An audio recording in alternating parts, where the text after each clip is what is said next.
Mike Hilgers is the Attorney General of Nebraska, one of the states that sued over this. And you penned an op-ed why we're challenging Biden's student debt power grab, you say. Why do you take issue with this? Oh, thanks for having me today. This is a really important day for America, and I'll give you really two reasons. One is the president tried to spend an enormous amount of money. $500 billion is no small thing. But secondly, and I think more fundamentally, he tried to do it the wrong way. For 250 years, in America, we have said under the Constitution that Congress has the ability to spend money, and Congress only the ability to spend money.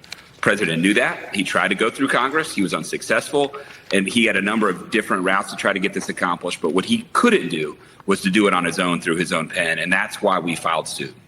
It's really interesting, the polling on this. Put it up on the screen. This is Fox News polling on the president taking executive action to cancel student loan debt. It was a majority of respondents who said it exceeded his authority in December of 2022. That's come down to 49% believe so. Those that say it would be him acting within his authority is risen to 44%. So it's really split. And that Fox News polling also revealing when asked how much college loan debt should be forgiven, all of it, a quarter of respondents, up to $20,000 would be 37%, and none of it 36%. So how do you address the student we just played sound of who joined us last hour who says, you know, it's gotten him into worrying over how he's going to catch up after he gets out of college. He graduates in 2024, and he fears that he's going to fall farther and further behind trying to pay off those debts while he starts working. I'd respond a couple of different ways. I mean, first, I have empathy for anyone, especially in this inflationary environment that we live in, who have a heavy debt burden. And so I certainly understand that. Secondly, I would say, though, there's a right way and a wrong way to do it. The right way is to have gone through Congress, and the wrong way is to try to do it in an unconstitutional manner. I might also say, I think it's reasonable to ask why the Biden administration actually went down this road.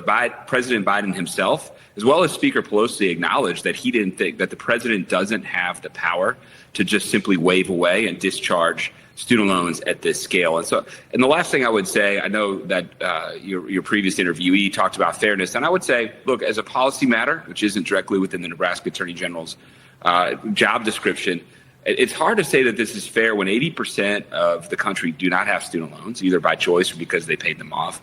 And it's hard to say that it would be fair for, say, a blue-collar worker or a hotel service worker in Las Vegas to have to pay for an attorney's education. And so I do think there is an element of fairness, but ultimately it's for Congress to decide, and that's what our Constitution says.